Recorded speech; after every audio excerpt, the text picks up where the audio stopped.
Screen show हो रहा है This मेरा? call is now being recorded. Screen show हो रहा है? Yes, sir. ओके। तो अब क्या करेंगे हम? Higher education part 2। पार्ट 1 हमारा कंप्लीट हो चुका है ना? तो पार्ट 1 से आपका किसी का कोई क्वेश्चन है तो आप मुझे बोल सकते हैं क्लास के बाद में, या आप जब भी आपका मन करे। मेरे नंबर आपके पास है, व्हाट्सएप नंबर, आप मुझे कांटेक्ट कर सकते हैं किसी भी सब्जेक्ट के ऊपर। ठीक है, आगे बढ़ते हैं। आज हम पढ़ेंगे post independence era education commission की स्वतंत्र के बाद का जो कमीशन क्या क्या आया था, आप सभी इसमें परिचित है। आप सभी इसका पता है कि क्या क्या आया था। जैसे हम देखते हैं कि राधा कृष्णन कमीशन आपको पता है, मुदलियर कमीशन आपको पता है, कोठारी कमीशन पता है, गमनाम कमेटी पता है, यशपाल कमेटी का पता है, सभी के ये सारे पता है। लेकिन यहाँ पे क्या करें, थोड़ा बहुत जो है उसको और डिटेल्स पढ़ेंगे, ठीक है, जानकारी के लिए, क्योंकि यहाँ से बहुत सारे क्वेश्चन आपका आता है। आपके पास आपने एग्जाम दिया है तो आपने देखा है, लेकिन आपके पास प्रीवियस ईयर क्वेश्चन हो तो आप देख सके हैं कि क्या क्या क्वेश्चन आया है ना? चलिए आगे बढ़ते हैं। तो आज हम पढ़ेंगे प्री पोस्ट इंडिपेंडेंस एरा में क्या क्या हुआ था, कमीशन आया था। ठीक है, तो फर्स्ट जो कमीशन आपका है द यूनिवर्सिटी कमीशन और राधा कृष्णन कमीशन। तो आपको याद रखना, ये जो कमीशन जो आपका है वो क्या कहता है, उसको हम राधा कृष्णन कमीशन कहते हैं या यूनिवर्सिटी कमीशन भी कहते हैं। ठीक है, वो कब आया था? आप सभी को पता है कि 1948 में आया था।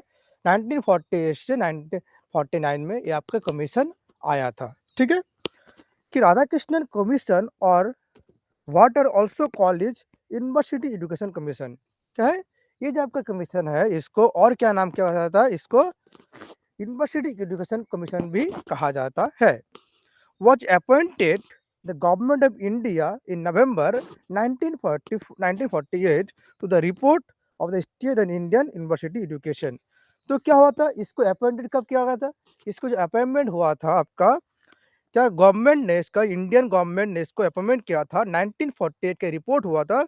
उसमें क्या था, state and Indian university education था, उसके अनुसार क्या हुआ था, इसका रिपोर्ट हुआ था, उसका इसका कमीशन का नाम आया था। This commission was appointed by 4 नवंबर 1948। इस कमीशन कब अपॉइंट हुआ था? 1948 में इसका अपॉइंटमेंट हुआ था। इस कमीशन का चेयरमैन कौन था? कौन चेयरमैन था इसका? Dr. Radhakrishnan. हाँ, तो क्या था? डॉक्टर सर्वपल्ली राधाकृष्णन इसका क्या था? चेयरमैन था। चेयरमैन था, इसके साथ साथ क्या था, फर्स्ट यूजीसी का भी चेयरमैन था। यूनिवर्सिटी ग्रांट कमीशन जो था उसका भी क्या था, ये जो आपका था यूनिवर्सिटी कमीशन का ये चेयरमैन भी था। कौन थे हमारा? Doctor Radhakrishnan was the chairman of the commission, hence to also it known as the Radha Krishnan commission. उसके नाम के अनुसार, राधा कृष्णन के नाम के अनुसार इस कमीशन का नाम पड़ा आपका, क्या नाम पड़ा इसका? Radha Krishnan commission. This was the first education commission of the independent India. ये आपका पहला क्या है, कमीशन है जो क्या है हमारे आज़ादी की जो बात का, कि इंडिपेंडेंट मतलब स्वतंत्र के समय, स्वतंत्र का पहला क्या है हमारा, ये आपका फर्स्ट कमीशन हमारा है। ठीक है, तो क्या क्या है हमने देखा कि ये कमीशन कब आया था, बताओ जैसे रिकैप कर लो, कब आया था? 1948। हाँ, इसका रिपोर्ट कब हुआ था? 1940। कौन आया था? 1948 में आया था। इसका चेयरमैन कौन था? डॉक्टर राधाकृष्ण सर्वपल्ली। ये आपका क्या था? फर्स्ट एजुकेशन कमीशन था। ठीक है, आगे बढ़ते हैं। This commission recommended a strong program of the physical education the sport universities and colleges. तो इनको क्या लगा कि भाई कुछ ऐसा करते हैं कि ये पहले इनका स्पोर्ट्स में कोई रुचि नहीं था। आप जो पहले जो कमेटी देखेंगे, पहले जो कमेटी आपको आया था स्वतंत्र के पहले जो कमेटी था, आपने देखा है वार्धा कमीशन, उसका आपने बहुत सारे कमीशन देखा कि वार्धा कमीशन देखा, उसके बाद आपने सार्जेंट कमीशन देखा, उसके बाद आपने देखा कि हाटो कमीशन, उसमें आपका स्पोर्ट्स के बारे में कुछ बात नहीं किया था, है ना? लेकिन इस कमीशन ने क्या करा कि भाई ऐसा कुछ प्रोग्राम करते हैं जहाँ पर क्या हो, उसमें फिजिकल एजुकेशन हो, कि फिजिकल एजुकेशन साथ साथ थोड़ा क्या हो, हर यूनिवर्सिटी और कॉलेज में क्या हो, स्पोर्ट्स को भी चर्चा किया जाए। उन्होंने इसका रिकमेंड करा कि भाई ये अच्छा होगा, क्योंकि पढ़ाई के साथ साथ क्या होना चाहिए, पढ़ाई के साथ साथ खेल भी जरूरी है ना? Yes sir yes no? Sir. जैसे आपने हमारे जब विवेकानंद जी कहते हैं कि भाई पढ़ाई के साथ साथ खेलना भी जरूरी होता है, कि पढ़ाई से पहले वो एक बात कहते थे ना कि फुटबॉल खेलना बहुत जरूरी होता है, कुछ कहते थे उन्होंने। तो पढ़ाई के साथ साथ खेलना भी हमें जरूरी होता है, क्योंकि खेलने से क्या होता है, हमारे स्वास्थ्य भी ठीक होता है। उसी ने उन्होंने क्या करा इस कमीशन में कि फिजिकल एजुकेशन और स्पोर्ट्स के ऊपर भी उन्होंने ध्यान दिया। This also recommended the sitting up of the UGC rural universities. उन्होंने क्या करा, इसको और रिकमेंड करा कि भाई ऐसा करो, इसको हमारा क्या करना है, रूरल जो आपका है, रूरल एरिया में भी क्या करा जाए। यूजीसी ने बोला कि भाई ऐसे करो कि रूरल जो आपका एरिया है उसमें भी क्या करना है आपको यूनिवर्सिटी बनाना है, रूरल अर्बन एरियाज में। तो उन्होंने इसको रिकमेंड करा, ठीक है। तो हमने क्या क्या देखा इसमें, कि हमने देखा ये कमीशन कब आया था, 1948 में आया था। कौन लाया था, सर्वपल्ली राधाकृष्णन आया था। वो क्या था, इसका चेयरमैन था। वो क्या था, यूजीसी का फास्ट चेयरमैन भी था और वो फास्ट कमीशन में था। इसका रिकमेंड क्या किस लिए हुआ था, स्पोर्ट्स और फिजिकल एजुकेशन के लिए हुआ था।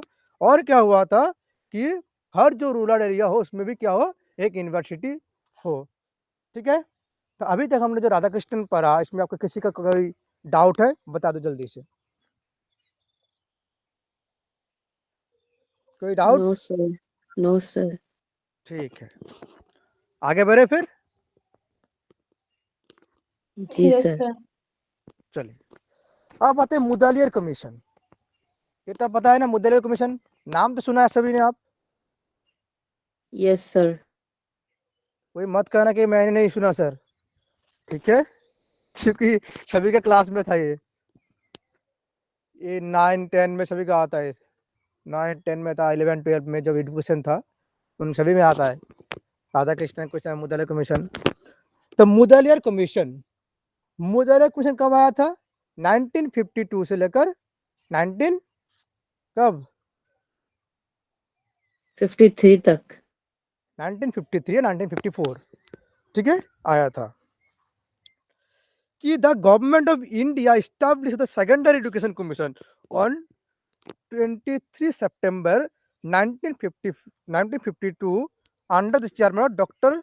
Lakhan Swami Mudaliar from the former vice chancellor of Madras University। क्या है, आगे पहले जान लीजिए, इसको समझ लेते हैं क्या कहना चाह रहे हैं। वो कह रहा है कि भाई क्या था, ये जो कमीशन कब आया था, एक कमीशन आपका आया था 23 सितंबर 1952 में अंडर में आया था। किसके अंडर में आया था, किसके सेटअप किया था, वो सेटअप किया था आपका डॉक्टर कौन, डॉक्टर लखन स्वामी मुदालियर, ठीक है। वो क्या करा था, इस कमीशन का क्या करा था, उसको उद्घाटन का स्टैब्लिश किया था, ठीक है। उन्होंने इसका स्टैब्लिश किया था। इसको और क्या कहा जाता है, इस कमीशन को हम क्या कहते हैं, सेकेंडरी एजुकेशन कमीशन। बताओ, राधा कृष्ण कुछ क्या कहा जाता है, राधा कृष्ण कमीशन को किस नाम से बुलाया जाता है, विश्वविद्यालय शिक्षा। हाँ, द यूनिवर्सिटी कमीशन। और इसमें क्या होता है, मुदालियर क्या होता है, मुदालियर का और एक नाम क्या होता है, द सेकेंडरी एजुकेशन कमीशन, ठीक है। तो सेकेंडरी एजुकेशन कुछ और नाम क्या होता है, इसका हम कहते हैं मुदालियर कमीशन। कब आया था, 23 सितंबर 1952 में आया था। कौन लाया था, उसका चेयरमैन कौन था, doctor Lakhan Swami Mudaliar, farmer vice chancellor of Madras university. और क्या था, उन्होंने वाइस चांसलर भी था, कहाँ का, माद्रास यूनिवर्सिटी का जो था वो वाइस चांसलर भी रहे थे, ठीक है। This commission submitted its report August 1953। इस कब रिपोर्ट सबमिट हुआ था, कब सबमिट हुआ इसका रिपोर्ट, 1953 में इसका रिपोर्ट सबमिट हुआ था। और राधा कृष्ण का कब रिपोर्ट सबमिट हुआ था, बताओ जल्दी से। 1948 1948 में 1948 रिपोर्ट सबमिट हुआ था, ठीक है। This commission recommended reversing the curriculum at the intermediate level and introduction of the 3-tier undergraduate course। तो इन्होंने क्या रिकमेंड करा, तो हर किसी जो कमीशन आया था वो किसी ना किसी रिकमेंड किया है, कुछ सिफारिश किया है। तो क्या सिफारिश किया था, उनका सिफारिश था भाई कि कैरिकुलम जो हो उसके ऊपर ध्यान दिया जाए, इंटरमीडिएट का जो लेवल होता है पढ़ाई में उसके ऊपर ध्यान दिया जाए, introducing the 3 tyre under graduate course, जो अंडर ग्रेजुएट जो कोर्स होता है उसके ऊपर भी 3 साल का जो अंडर ग्रेजुएट कोर्स हो उसके ऊपर भी थोड़ा बहुत क्या करा जाए, ध्यान दिया जाए, ठीक है, एटसेट्रा। और भी था तो उन्होंने, मैंने नहीं लिखा, ये सारे उन्होंने जो इम्पोर्टेंस था ये मैंने लिखा है। तो क्या कहा था, ये सारे रिकमेंड उन्होंने करा था। तो पहला रिकमेंड क्या था, कैरिकुलम जो हो उसके ऊपर ध्यान दे। दूसरा क्या था, जो इंटरमीडिएट जो लेवल हो उसके ऊपर ध्यान देना होना चाहिए। तीसरा क्या था, जो अंडर ग्रेजुएट जो 3 लेवल का जो है उसका ऊपर ध्यान दे, ठीक है। ये सारे क्या था, इसे रिकमेंड किया था। Sorry. Aim of the secondary education, इसका मेन एम क्या था, तो इसका मेन एम क्या था, हर जो यूनिवर्सिटी कमीशन आया था कुछ तो कुछ उद्देश्य था और कुछ लक्ष्य जरूरी होना था।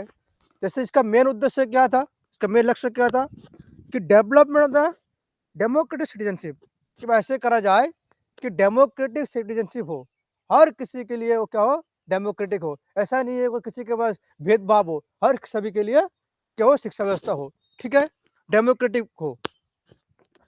डेवलपमेंट ऑफ पर्सनैलिटी, कि क्या करा जाए कि जो मनुष्य का जो पर्सनैलिटी उसको डेवलप किया जाए, उन्होंने इसका क्या करा था, इसका लक्ष्य था। तृतीय क्या था, improvement of the vocational efficiency, ये वोकेशनल जो होता है, क्लास वगैरह होता है, वोकेशनल जो है उसके ऊपर थोड़ा क्या जाए, ध्यान दिया जाए। तीसरा क्या था, एजुकेशन ऑफ लीडरशिप, कि एजुकेशन कैसे हो, लीडरशिप, जैसे आप जो पढ़ाई कर रहे हैं तो आपको ऐसा होना चाहिए कि आपके हम ऐसा कुछ देखे कि आप लीडरशिप कर सकते हो, आपको कुछ कार्य दिया जाए तो उसका अच्छे से निभा सकते हो लीडर की तरह। तो उसके करना क्या करा, उसका मेन लक्ष्य था कि एजुकेशन ऐसा हो कि लीडरशिप में कि क्या हो, एजुकेशन में उसको भी डेवलप हो। तीसरा क्या था, develop of the true patriotism, कि हर जो आप काम कर रहे हैं उसके ऊपर क्या हो, महत्वपूर्ण क्या हो कि सत्य से क्या करा जाए, अवगत किया जाए आपका, कि आप ऐसे नहीं हो कि आप कुछ अलग दिशा में जा रहे हो, आप हर चीज में क्या करो, एक अच्छे दिशा में चलो, ठीक है, ऐसा कुछ उन्होंने इसका क्या करा था, उसका मेन लक्ष्य था। तो पहला क्या था, डेमोक्रेटिक सिटीजनशिप, तीसरा क्या था, पर्सनालिटी डेवलप करना, उसके बाद क्या करा था, वोकेशनल के ऊपर ध्यान देना, तीसरा क्या था, लीडरशिप कर, और चौथा लास्ट क्या था, ट्रू पेट्रियटिज्म, ठीक है, ये सारे आपका ध्यान दिया रहा था, ठीक है, ओके। अब आते स्टडी ऑफ लैंग्वेज। जैसे क्या होता था, आपने देखा था कि जब हम प्री इंडिपेंडेंस एरा पढ़ रहे थे तो उसमें क्या करा जाता था कि लैंग्वेज जो हो उनके अनुसार हो, है ना। उन्होंने क्या करा था कि हर जो व्यक्ति हो उसको इंग्लिश सीखना पड़ेगा, यस और नो, ये हमने देखा था ना ब्रिटिश जी पीरियड सर। में, कि ऐसा कि वो थोप देंगे आपको पढ़ना है। लेकिन इन्होंने क्या करा, सेकेंडरी एजुकेशन कमीशन ने, उन्होंने कहा नहीं, ऐसा करो कि भाई आपके अनुसार पढ़ाई करो। उन्होंने क्या स्टडी लैंग्वेज क्या करा, तो पहला लैंग्वेज था Hindi to be taken as the national language. उन्होंने बोला कि ऐसा करो, हिंदी को क्या करो, एक नेशनल राष्ट्रीय भाषा के दर्जे दिया जाए, ठीक है, उन्होंने उसको करा, सजेस्ट करा। उसके बाद कहा Hindi compulsory for the government service, Hindi क्या हो, हिंदी जो हो, हिंदी भाषा क्या हो, गवर्नमेंट सर्विस के लिए कंपल्सरी किया जाए। ऐसा नहीं कि आप सर्विस करने जा रहे हैं तो आपको कहे कि भाई नहीं, आपको इंग्लिश नहीं होगा तो हम आपको क्या करेंगे, हम आपको रिकमेंड नहीं करेंगे, हमें आपको नहीं चाहिए। अब होते हैं, लेकिन बेसिकली जो होता था कि सेकेंडरी एजुकेशन कमीशन जो चाह रहा था वो थोड़ा बहुत तो हो रहा है। लेकिन अभी जो आप देखेंगे मॉडर्न में, आप क्या होता है मॉडर्न में, आप सभी को, आपको क्या करना होता है, आप किसी भी यूनिवर्सिटी में जाइए, किसी कॉलेज में जाइए, किसी भी इंस्टीट्यूट में जाइए, तो क्या चाहते हो कि आपको इंग्लिश आना जरूरी है, होता है ना, लिखते वहां पर कि फ्लुएंट इन इंग्लिश, यस और नो, है ना। Yes sir. आप किसी गवर्नमेंट नौकरी में जाओ, बाकी इंस्टीट्यूशन में जाओ, किसी सेंटर में जॉब करने के लिए, योगा का हो, कुछ भी फील्ड में, तो वहाँ पर लिखा रहता है a fluent in English, good fluent in English, आपको अच्छे तरह से इंग्लिश आना चाहिए, एंड गुड कम्युनिकेशन स्किल आपको आना चाहिए, तब आपको हम क्या करेंगे, तब हमको ले सकते हैं, ठीक है। तो वहां पर क्या था, सेकंड एडिशन क्या था, तो उन्होंने कहा कि ऐसे नहीं है, ऐसा करो कि हिंदी को कंपलसरी कर दो गवर्नमेंट सर्विस के लिए, और क्या करा कि English compulsory for the secondary level, कि इंग्लिश को भी क्या करो, इंग्लिश को भी कंपलसरी कर दो, कि इंग्लिश के साथ हिंदी के साथ साथ इंग्लिश भी जरूरी है, कि हिंदी के साथ साथ हमें इंग्लिश भी जरूरी है, इसलिए इंग्लिश को भी क्या करो, कंपलसरी कर दे। क्योंकि आप देखते हैं अभी हर एक सब्जेक्ट में, आप ग्रेजुएशन कर लो, आप ग्रेजुएशन कर लो, आप इंटरमीडिएट में जाओ, तो इंटरमीडिएट एक अलग सा सब्जेक्ट होता है, कि आपका एक मेन सब्जेक्ट होता है लैंग्वेज का। मान लो कि आप बंगाली हो, वेस्ट बंगाल में हो, तो आपको होता है कि मेन लैंग्वेज बांग्ला, उसके बाद इंग्लिश। जैसे आप मान लो कि महाराष्ट्र में तो मराठी कुछ वगैरह होता है, उसको इंग्लिश। तो हर एक सब्जेक्ट का अलग अलग जो स्टेट होता है, अलग अलग क्या होता है, उसका एजुकेशन पॉलिसी होता है, सिस्टम होते हैं। तो क्या करा उन्होंने कि ऐसा करो, इंग्लिश को भी कंपलसरी कर दो, कि क्या होगा, हर स्कूल में इंग्लिश जो है आपको कंपलसरी पढ़ना ही होगा, ठीक है। And Sanskrit to be include और third language and can be optional. Sanskrit भी क्या करो कि संस्कृत को ऐसा कर दो, उसको थर्ड लैंग्वेज में डाल दो, किसी को संस्कृत पढ़ना तो पढ़ सकते हो, लेकिन क्या करो, उसको ऑप्शनल में रख दो, कि नहीं आपको पढ़ना ऐसा नहीं है, उसको ऑप्शनल में रख दिया, कि आप चाहते हो कि इंग्लिश सीखना, नहीं संस्कृत पढ़ना है तो पढ़ सकते हो, नहीं तो आप नहीं पढ़ सकते, आपको वही ठीक है ना। चलो, समझ में आया अभी तक? सर जो ये गवर्नमेंट सर्विस वाला है ना, तो ये हिंदी कंपलसरी किसके लिए बताया, गवर्नमेंट सर्विस के लिए या स्कूल में पढ़ने के लिए? गवर्नमेंट सर्विस के लिए जो जो जो कमीशन आया था, सेकेंडरी एजुकेशन कमीशन, तो उन्होंने रिकमेंड किया था कि ऐसा करो कि जो है गवर्नमेंट सर्विस के लिए आप हिंदी को कंपलसरी कर दो। क्योंकि अब होता है ना कि बहुत सारे लोग होते हैं कि हमें हिंदी बहुत अच्छे से हाँ आता है, लेकिन सर। इंग्लिश नहीं आता है। तो हमारा तो भी हक होना चाहिए ना कि भाई हर किसी व्यक्ति को इंग्लिश पर नहीं जानता तो उसको भी हिंदी आना चाहिए, तो और हिंदी सर जो कंपलसरी। इंग्लिश है, हाँ, और सर जो इंग्लिश कंपलसरी है वो स्कूल के लिए है ना? हाँ, इंग्लिश स्कूल के लिए है, यस। यहाँ पर लिखा है ना कि school the English compulsory of the secondary level. Secondary मतलब इंटरमीडिएट जो लेवल होता है उसमें आपका आना चाहिए। माध्यमिक में होता है ना कि माध्यमिक, इंटरमीडिएट और हाँ। मेट्रिकुलेशन में क्या होता है, इंग्लिश आपका कंपलसरी एक सब्जेक्ट होता है, कि पेपर 1 पेपर 2 से जो होता है उसमें होता है ना। हाँ। Okay sir. लास्ट में मीडियम है इंस्टीट्यूशन, कि मीडियम क्या था पढ़ाने का। तो उन्होंने क्या कहा कि जो इंस्टीट्यूशन में क्या होगा पढ़ाने का, जो मीडियम होगा मदर टंग में और रीजनल लैंग्वेज में, कि हर जो एक व्यक्ति का क्या है, उसको मदर लैंग्वेज में पहले अपने मातृभाषा में शिक्षा होना चाहिए, शिक्षा अनिवार्य है, ठीक है। जैसे मान लो आप किसी जो है कोई किसी भी स्टेट में जाओ, गुजराती में जाओ तो आपको गुजराती पढ़ना ही होगा मदर लैंग्वेज में। अब जो स्कूल में रहे तो बंगाला में तो आप बंगाल में हो तो आपको बंगाली पढ़ना तो पता है, मदर लैंग्वेज होता है ना कि मातृभाषा, किसी का मातृभाषा हिंदी होता है, किसी का मराठी, किसी का गुजराती। तो हम हमारे स्टेट में अलग अलग सभी का मातृभाषा होता है। उन्होंने क्या करा कि ऐसा करो इंस्टीट्यूशन में मदर टंग में डाल दो, कि उसको जो क्या होगा मदर टंग में आपको पढ़ाया जाएगा। और रीजनल लैंग्वेज, जो रीजनल लैंग्वेज होता है मदर टंग के साथ साथ जो भी आप पढ़ाए, और नेशनल लैंग्वेज क्या कर दे जाए हिंदी में। तो नेशनल लैंग्वेज से हिंदी में उन्होंने सिफारिश किया था, लेकिन अभी तक हुआ नहीं है ना। हम कहते हैं कि राष्ट्रीय भाषा हिंदी, लेकिन वो राष्ट्रीय भाषा हिंदी क्या मान्यता मिले, अभी तक नहीं मिला है ना। ये सर नो, बताओ आपको सर क्या अब तो लगता है, मिल गई है। मान्यता मिला है हिंदी को? हाँ सर। सर मान्यता मिली है, पर साथ में दूसरी लैंग्वेजेस को भी मिला हुआ है ना।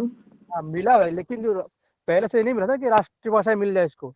बहुत सारे इसका आंदोलन हुआ कि नहीं हिंदी को राष्ट्र से कर दियो, लेकिन और बहुत सारे जो स्टेट था कि नहीं हिंदी को नहीं, और जो सब्जेक्ट और जो लैंग्वेज है उनको कर दो। किसी ने बोला इंग्लिश को कर दो। लेकिन हमारे देश में आप देखते हो तो आधा परसेंट मतलब क्या 100 से 80% लोगों को क्या आता है, हिंदी आता है। यस और नो, है ना। Yes sir. उसमें से ले लो कि 2.3% लोग को इंग्लिश आता है, 2.3 या 3.4, पर्सन को इंग्लिश आता है, सभी को इंग्लिश नहीं आता है, मुझे तो इतना लगता है। उनमें से और भी सारे लैंग्वेज होता है, किसी का अपना अपना लैंग्वेज होता है, लेकिन जो हमारे इंडिया में जो होता है मॉडर्न में 80% लोग जो है इंग्लिश जानते हैं, हिंदी जानते हैं। इसीलिए उन्होंने क्या बोला कि उस समय के उन्होंने बताया था कि भाई इंग्लिश हिंदी को क्या करा जाए, एक नेशनल लैंग्वेज का दर्जा दिया जाए। ठीक है, तो अभी तक जो हमने पढ़ा सेकेंडरी एजुकेशन कमीशन या मुदलियर कमीशन, इसमें किसी का डाउट है या रिकैप कर ले एक बार फिर से? Yes sir, recap. चलो रिवाइज कर लेते हैं फिर से एक बार। तो आप बताएंगे, बस मैं बोलूंगा, बताएंगे, ठीक है? तो बताओ मुदलियर कमीशन का और किस नाम से जाना जाता है? Secondary education commission. वो कब आया था? 1952। 1952 सर। 23 इसका रिपोर्ट कब सबमिट हुआ था? 1953 में सर। 53 में। इसका चेयरमैन कौन था? डॉक्टर लक्ष्मण स्वामी मुदलियर। बस। इसका मेन रिकमेंडेशन क्या था? सर सर्कुलम इंटीग्रेटेड लेवल था, इंट्रोड्यूस। लेवल जो उसके ऊपर ध्यान दिया जाए, और इंटरमीडिएट जो हो, मतलब आप इंटरमीडिएट मतलब कहता है हिंदी में क्या कहते हैं उसको? सर 11वीं 12वीं 12वीं जो हो जाए, 12वीं शिक्षा के ऊपर, उसके ऊपर, और 3 लैंग्वेज, 3 जो आपका अंडर ग्रेजुएट कोर्स हो, उसके ऊपर भी क्या करा जाए, थोड़ा बहुत ध्यान दिया जाए। उसके बाद क्या हुआ? इसका मेन एम क्या था, क्या क्या एम था?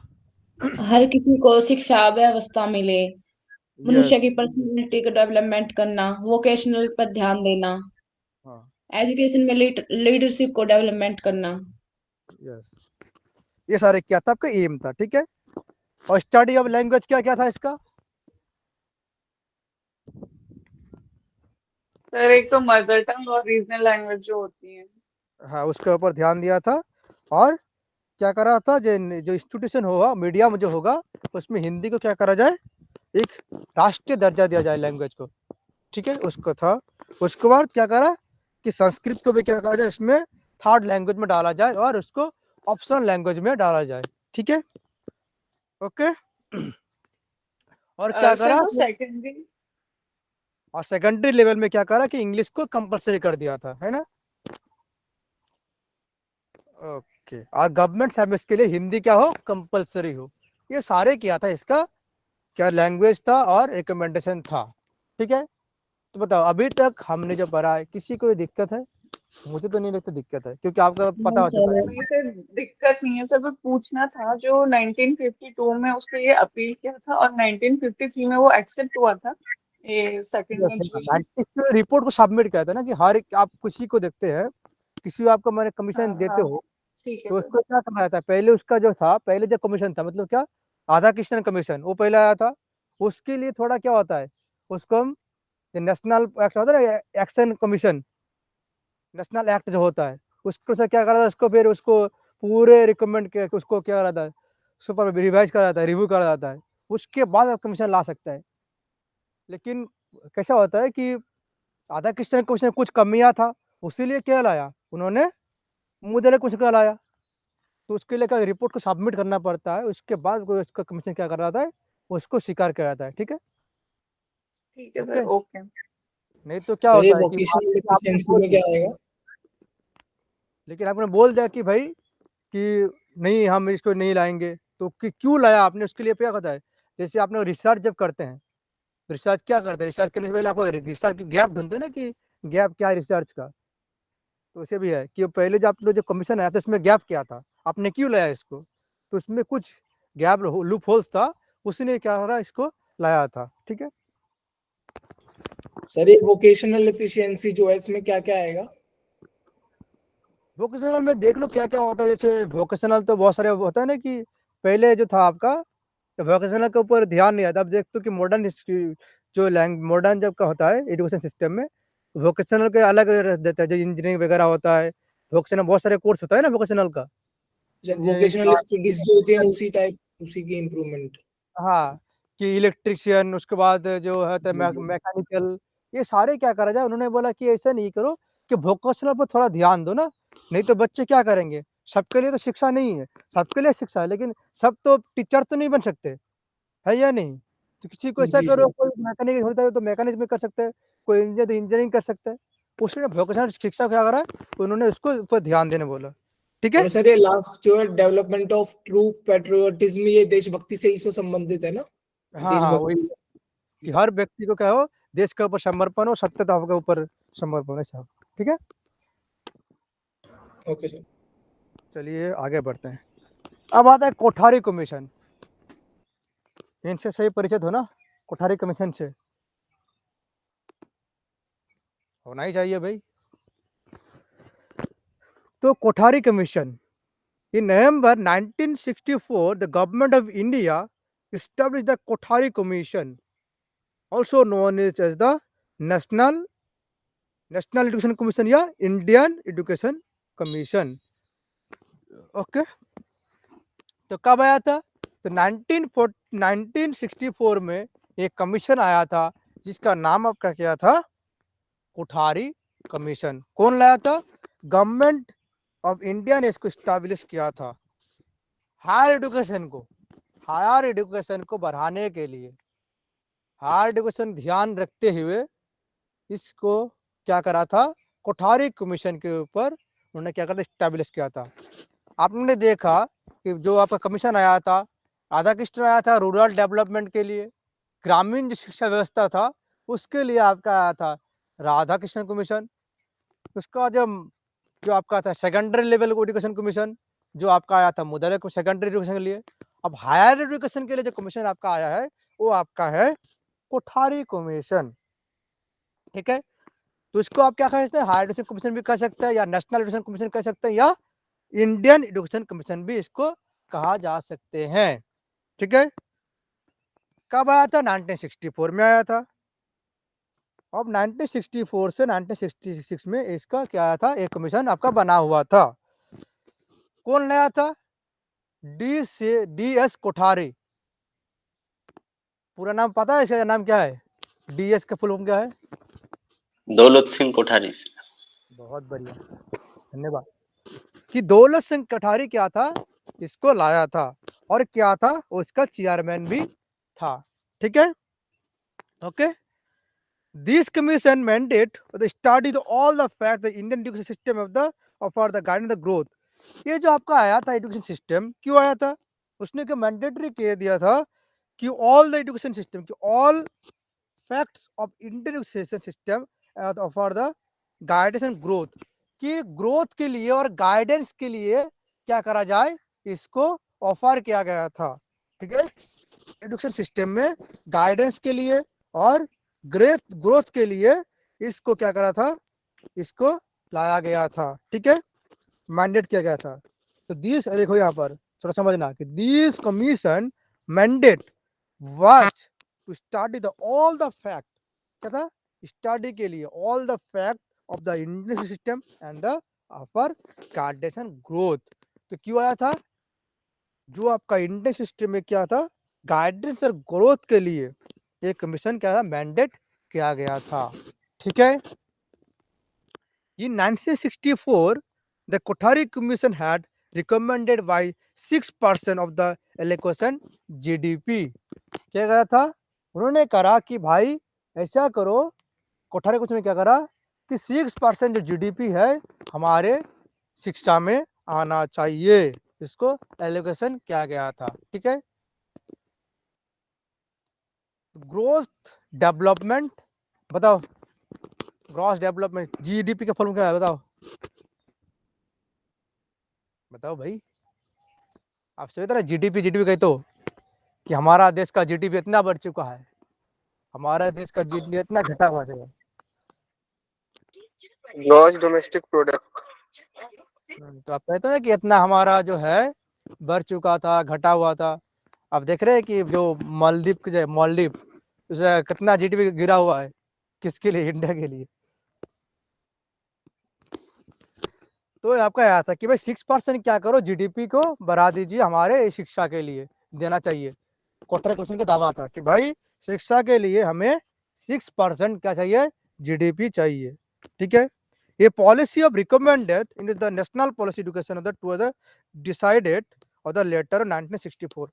अच्छा, इस पॉइंट को छोड़ दो, इसमें थोड़ा लूप होल है। हाँ, मैंने थोड़ा इसको डाला नहीं था, तो इसको लूप होल है, इसको देखना नहीं है, ठीक है। बाद में इसको चेंज कर दूंगा, आपको समझा दूंगा अगले क्लास में, ठीक है। This policy recommendation by the Kothari Commission related language to 3 language formula. तो इन्होंने क्या करा, ये जो आपका कमीशन था, ये रिकमेंड क्या था, इसको 3 लैंग्वेज फॉर्मूला का उन्होंने रिलेटेड किया था, इसको क्या करा था, 3 लैंग्वेज फॉर्मूला का रिकमेंडेशन किया था। तो 3 लैंग्वेज फॉर्मूला, अब क्वेश्चन आ सकता है कि 3 लैंग्वेज फॉर्मूला कौन सा कमीशन लाया था, बताओ। कोठारी कमीशन। कोठारी कमीशन लाया था।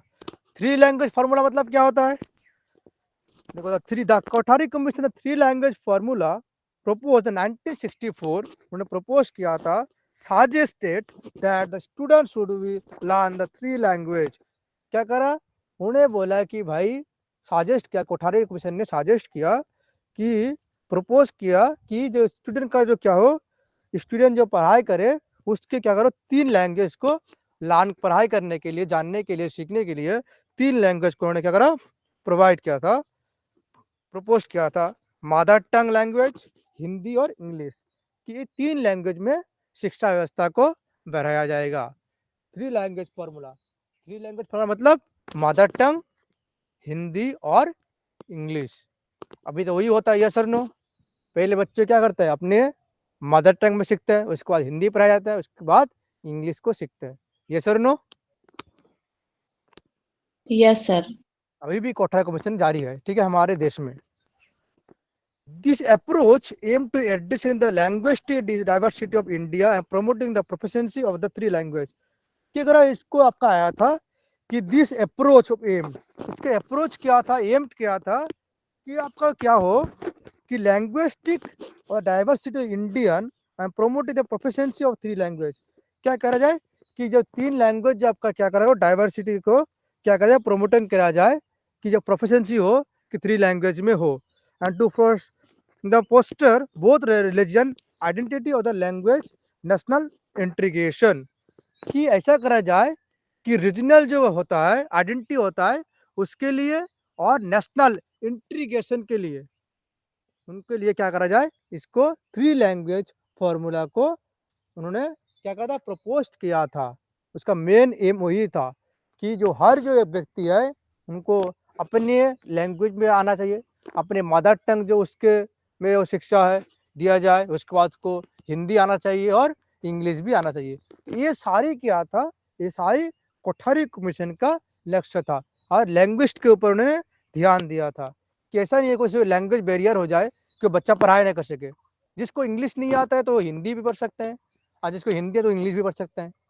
तो ऐसा आया था कि मदर टंग में आ जाए, हिंदी में आ जाए और इंग्लिश में, तो लैंग्वेज बैरियर में भी ना हो, ठीक है, अच्छे से उसको समझ में आ जाए पढ़ाई करने के लिए, और रीजनल आइडेंटिटी के लिए और नेशनल इंटीग्रेशन के लिए ये क्या आया था, इसको अप्रोच किया गया था और प्रपोज किया गया था, ठीक है। The 4 main theme of the commission, इसका 4 क्या था, मेन थीम था।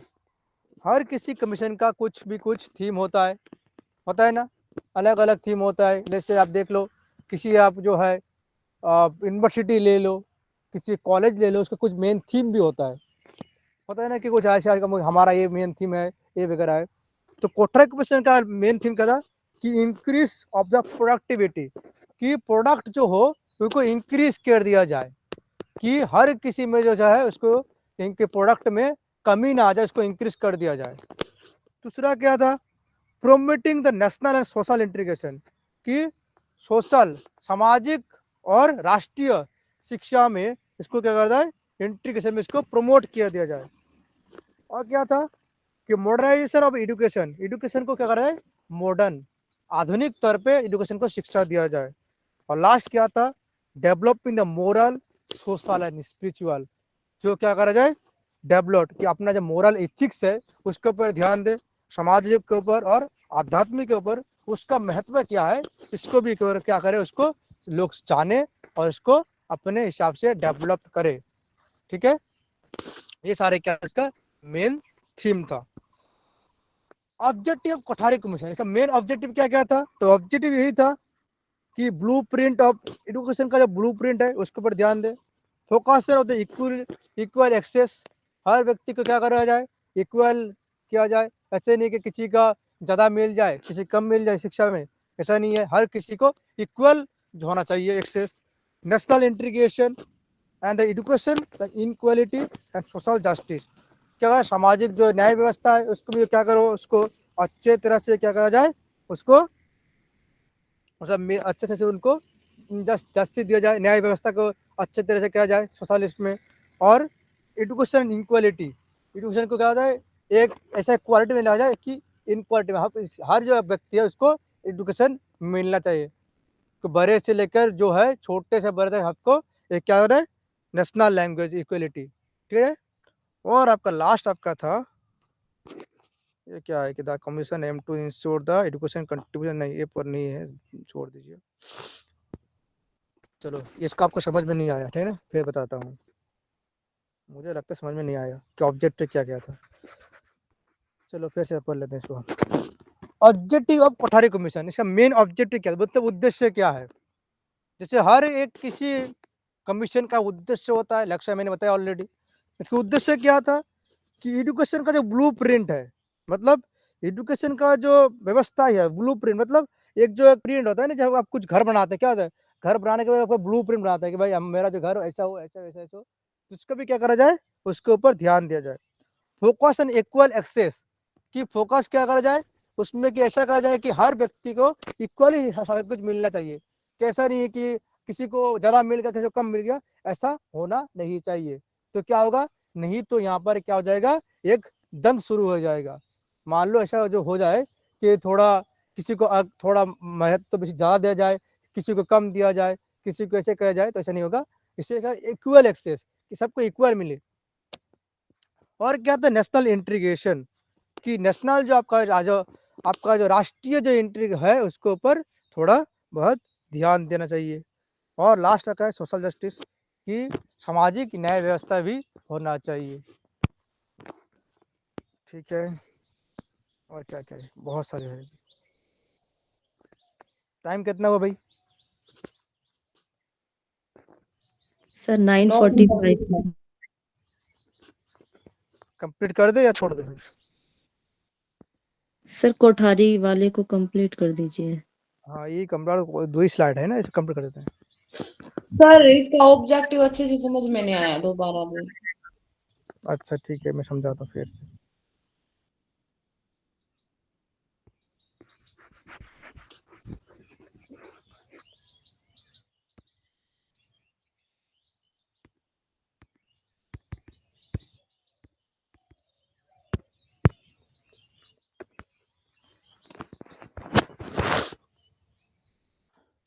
ऑब्जेक्टिव क्या था, देखो यहाँ पर कि ब्लूप्रिंट, एजुकेशन का ब्लूप्रिंट।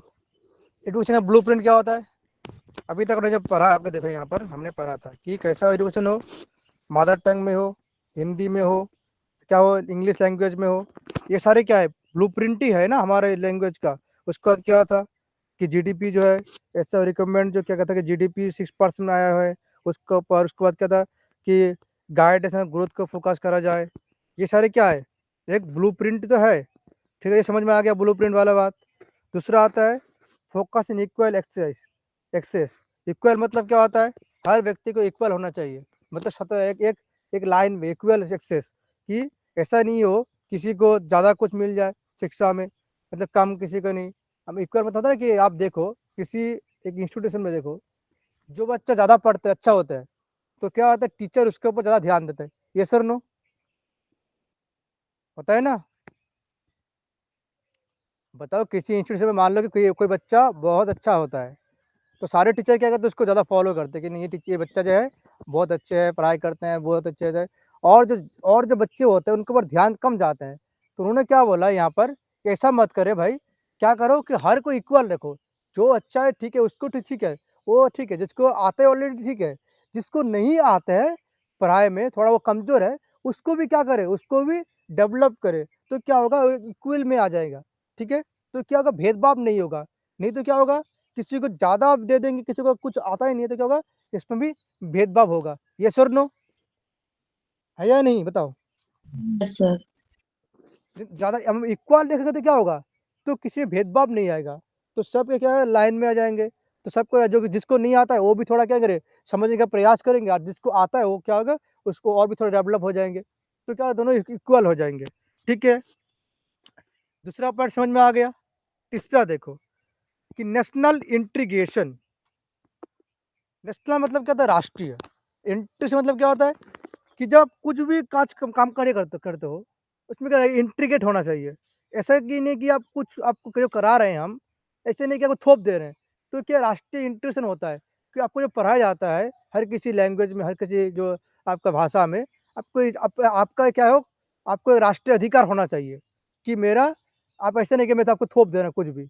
तो राष्ट्रीय अधिकार भी होना चाहिए व्यक्ति का, इसलिए उन्होंने नेशनल इंटीग्रेशन लाया है। ठीक है, चौथा पॉइंट देखिए, addressing the education the equality and social justice. पहले तो मुझे ये बताओ, आपका इक्वलिटी मतलब क्या होता है, इनक्वलिटी मतलब क्या होता है, बताओ बताओ। इक्वलिटी मतलब क्या होता है, इनक्वलिटी मतलब क्या होता है? इक्वलिटी मतलब समानता सर। और इनक्वलिटी मतलब क्या होता है फिर?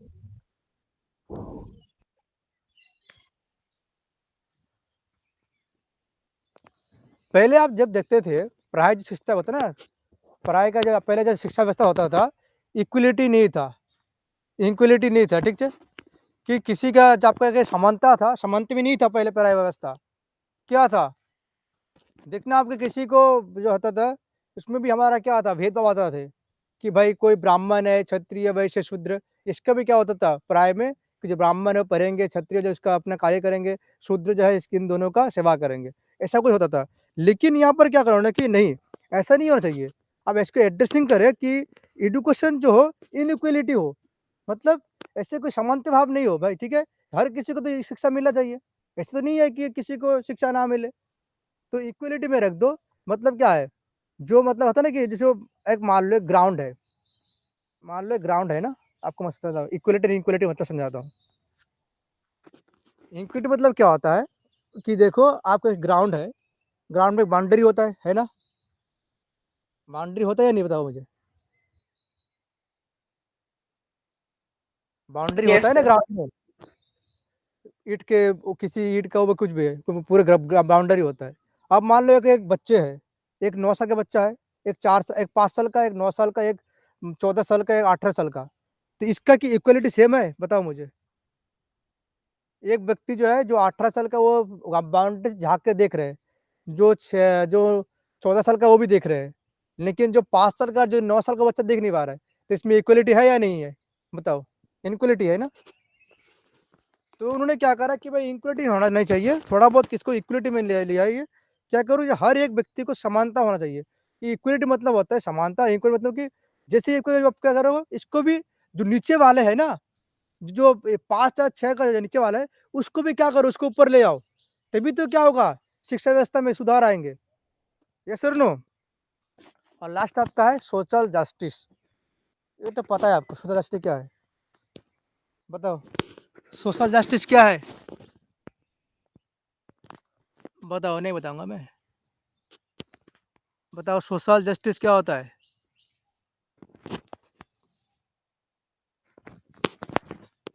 अरे बताओ, सामाजिक न्याय सर। किसी को याद नहीं है सोशल जस्टिस क्या होता है? मतलब न्यायिक व्यवस्था होनी चाहिए समाज में, सभी को बराबर का न्याय, किसी के साथ कोई भी गलत ना हो। हाँ, वहां पर तो ही था ना कि आपने संविधान पढ़ा है ना, उसमें क्या था कि आइन सबके लिए समान है, आइन के ऊपर कानून जो आपका है, कानून सबके लिए बराबर है। ठीक है, कानून के ऊपर कोई नहीं है, वो गरीब हो या वो लाचार हो या वो फिर ज़्यादा अमीर हो, सबके लिए क्या है, जो आयन व्यवस्था जो होता है समाज के लिए, वो क्या आता है, एक ही होता है। वहाँ पर आप जब पढ़ते हैं संविधान में 45 नंबर एक आता है, धारा आता है, आर्टिकल, उसमें लिखा होता है कि आयन के ऊपर कोई नहीं है। ठीक है, कानून के ऊपर कोई नहीं है। तो कानून हर के लिए क्या होता है, स्वतंत्र होता है और सामाजिक होता है, कि सबके लिए क्या हो, जो न्याय व्यवस्था हो समाज के लिए क्या हो, जस्टिस हो, न्याय व्यवस्था मिले अच्छे से। This commission aim to ensure the education to the development of the social progress. एक ही बात कर रहा है कि सोशल प्रोग्रेस के लिए और नेशन को डेवलपमेंट के लिए क्या करा उन्होंने, इसको एम करा है कि भाई इसका एम क्या था, जो आपका है क्या, education contribution effectively national development social progress. यही बात है कि सोशल के लिए क्या करे, सोशल के प्रोग्रेस के लिए तो शिक्षा व्यवस्था का आगे बढ़ाए, और दूसरा क्या था कि नेशन को डेवलपमेंट के लिए उन्होंने क्या इसको रिकमेंड किया था, और इसको उद्देश्य इसका था। ठीक है, ये सब सभी आता है कि द रिकमेंडेशन क्या क्या था। The education system was aligned of the 10+2+3। ठीक है, उन्होंने क्या करा कोठारी कमीशन में, उन्होंने करा कि भाई ये जो शिक्षा व्यवस्था होगा इसका एक पैटर्न में आना चाहिए, जिसका पैटर्न क्या होगा 10+2+3। 10 मतलब क्या होता है,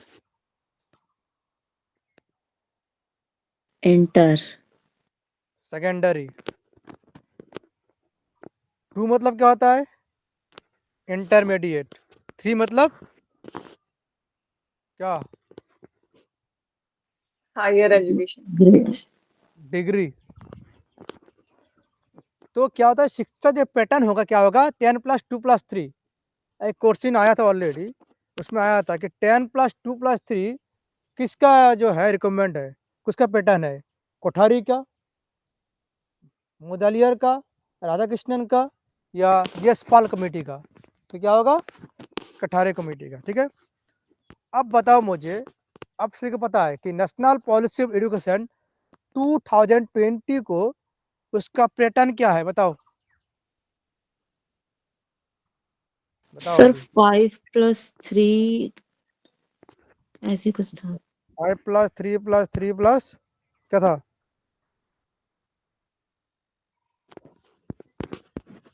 ऐसा था या कौन था, या 5+3+4, बताओ मुझे। 5+3+4 है, था ना, पहले 5वीं क्लास से 8, इसके बाद क्या होगा 4, डायरेक्ट क्या होगा 5+3+3+4, ऐसे कुछ था। हाँ ऐसे ही था 5+3+3+4। पहले आपका 5वां क्लास पढ़ेंगे, उसके बाद 8 को, 8 के बाद पूरे आपका 12th का, 12th का आपका डिग्री का। लेकिन पहले का जो था, अभी जो आप जो पढ़ रहे, आप जो भी कंप्लीट किए हैं, जिसका मास्टर्स हुआ है, आप सभी ने इसका फॉलो किया था।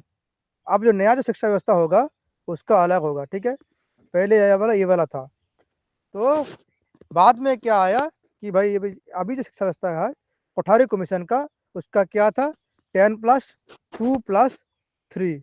ठीक है, अरे क्या हो गया, चलो क्या हो गया,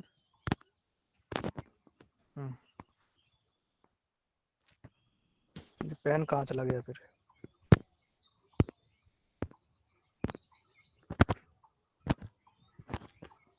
देखो पेन ही नहीं आ रहा है।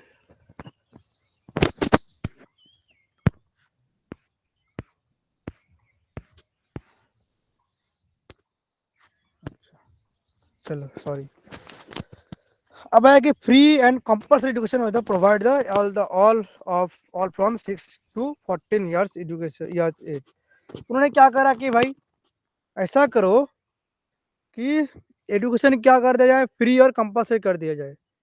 6 से 14 साल का बच्चा जो होगा वो क्या करा जाए, फ्री और कंपल्सरी एजुकेशन में इसको डाला जाए, कि उसको फ्री दिया जाएगा और वो कंपल्सरी होगा 6 से 14 साल के बच्चे का एजुकेशन का। ठीक है, अब मुझे बताओ ये 6 से 14 साल के बच्चे का लिए फ्री कंपल्सरी एजुकेशन जो आया था, प्रोवाइड किया था, वो प्री इंडिपेंडेंस एरा में कौन सा कमिटियन में आया था, बताओ कौन सा कमिटी के बात किया था, बताओ बताओ मुझे। मैंने ऑलरेडी पढ़ा था ना कि 6 से 14 साल के बच्चों को, हर बच्चों को अगर है फ्री और कंपल्सरी एजुकेशन मिलना चाहिए। ये ऑलरेडी हमने प्री इंडिपेंडेंस एरा में पढ़ा था। वो कौन सा कमिटी था, बताओ बताओ, सभी को पता होना चाहिए कौन सा कमिटी था, कौन सा, किसी को याद नहीं है। सर उसमें सादर कमीशन में ये तो पढ़ा था 10+2+3। वो सर नहीं कह रहा वर्धा हूँ मैं। कमीशन है क्या? हाँ, वर्धा कमीशन था, वर्धा कमेटी, जिसमें नए तालीम भी था ना उसमें, जो उसमें नए तालीम में भी था, हिंदी इंग्लिश उसमें भी, तो थोड़ा बहुत उसको बुनियादी डेवलप। शिक्षा जो है महात्मा गांधी का। हाँ हाँ, महात्मा गांधी का, यस। उसमें भी था ना कि फ्री एंड कंपलसरी मिला जाए सब 6 से 14 साल के बच्चे को। और लास्ट क्या था, equalization of education the opportunity to all section of society. क्या करा जाए कि एजुकेशन क्या हो, कि सभी के लिए क्या हो, इक्वलिटी हो सोसाइटी में, उसको अपॉर्चुनिटी मिले, सभी को अपॉर्चुनिटी मिले शिक्षा को डेवलपमेंट करने के लिए, ठीक है। सोसाइटी में शिक्षा को बढ़ाने के लिए क्या हो, उसको अपॉर्चुनिटी मिले। The equalization of education the opportunity all the section of the society, हर सेक्शन को क्या मिलना चाहिए सोसाइटी में, उसको इक्वलाइजेशन मिलना चाहिए एजुकेशन को, एजुकेशन को अपॉर्चुनिटी के लिए, ठीक है। और सारे है बहुत सारे, अभी क्या है, द 2 सेपरेट बोर्ड, उसको बाद क्योंकि 2 separate board were the form the central board and state board. तो यहाँ पर क्या करा उन्होंने कि भाई ऐसा करो कि 2 बोर्ड में डिवाइड कर दो, पहला आप करो सेंट्रल को और दूसरा स्टेट बस में डिवाइड कर दिया उन्होंने। The board of higher education, higher secondary education was formed 1986। तो क्या करा उन्होंने 1986 में क्या करा था इन्होंने, इसको 2 पार्ट में डिवाइड कर दिया था, ठीक है, सेंट्रल और स्टेट गवर्नमेंट स्टेट बोर्ड के अंदर। कब क्या था, हायर सेकेंडरी एजुकेशन कब फॉर्म किया था इसको, 1986। 1986 में एक पॉलिसी आया था ना, सभी को याद है ना, पॉलिसी ऑफ एजुकेशन, पहला पॉलिसी कब आया था 1968, उसको क्या था 1986 में आया था, है ना, याद ही है किसी को, नहीं है। The recommendation of the Kothari Commission was to form the important base for the national policy of education 1986। तो क्या करा था, नेशनल 1986 में कमिटी आया था, पॉलिसी आया था, नेशनल पॉलिसी ऑफ एजुकेशन आया था। वो क्या करा था कि उन्होंने कोठारी कमीशन को इम्पोर्टेंस दिया था कि ठीक है भाई, इसमें कोई लूपहोल नहीं है, जो भी है ठीक है, तो इसको मान लेते हैं।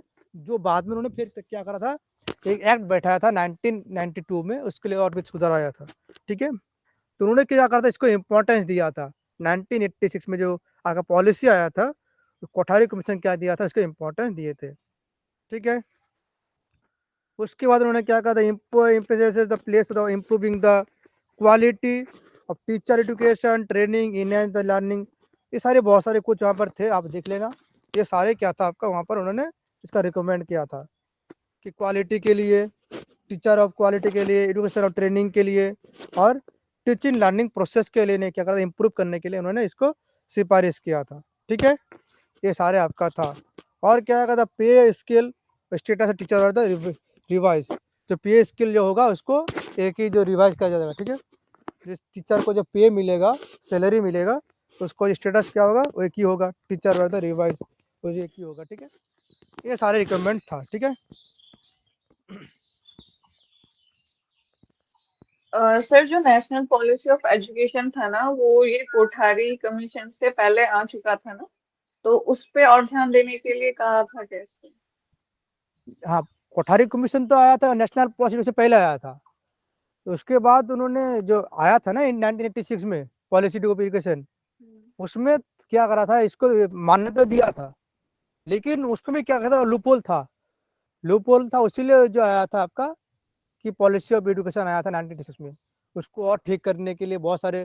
लेकिन यहाँ पर देखो कि वोकेशनल एजुकेशन के लिए उन्होंने बात किया था, लेकिन वहाँ पर 1986 में जो था आपका, उन्होंने स्किल डेवलपमेंट के लिए आया था, कम्युनिकेशन स्किल की, आप अभी देखते हो, अभी का शिक्षा व्यवस्था देखते हो ना, एक अलग से होता है स्किल डेवलपमेंट, आपने सभी देखा है ना कि स्किल डेवलपमेंट के लिए कोर्स कर किया जाता है, और वोकेशनल का कोर्स होता है, अलग अलग कोर्स होता है। तो उसको लिए फिर क्या करा था 1986 में जो आया था, पॉलिसी आया था कि भाई ये यहाँ पर भी क्या है, लूपहोल्स था, लूपहोल्स को पूरा करने के लिए क्या आया था आपका 1986 में आया था। तो हम अगले क्लास में पढ़ेंगे, ठीक है, 1986 का पॉलिसी जो आपका है, तो आपको पूरे वहाँ पर समझ में आ जाएगा, ठीक है। ठीक है सर। तो आपको रिलेटेड कर पाएंगे और कि भाई सर क्यों आया था। ठीक है सर। जी जी सर जो बत, हमने ये वाला पढ़ा था ना, ये रीजनल आइडेंटिटी वाला, हम्म इसका क्या होगा? मतलब समझ में नहीं रीजनल कहाँ पर है वो, कितने नंबर स्लाइड में? कोठारी कमीशन की पहली स्लाइड में मेरे ख्याल से। The port aim to the linguistic diversity and promoting the proficiency of three language process of both religion identity। Regional identity है ना, वो बोलो। हाँ सर। रीजनल मतलब क्या होता है? सेशन होता है ना, सेशन होता है ना आपका, जब पहले शिक्षा सेशन होता था कि 1 ईयर्स 2 ईयर्स का सेशन जो होता था पढ़ाई का, 1 साल के डिग्री, 2 साल के जो होता था BA first year second year third year जो सेशन होता था ना, रीजनल आइडेंटिटी रीजनल सेशन, उसके लिए बात कर रहे थे हाँ शायद सर। वो, उसके लिए। और ठीक है सर ये नेशनल इंटीग्रेशन। कहाँ पर नेशनल, अच्छा नेशनल इंटीग्रेशन राष्ट्र, ठीक है। अच्छा इसको नहीं बताया था ना मैंने, नहीं वो सर, बताया हाँ था। ये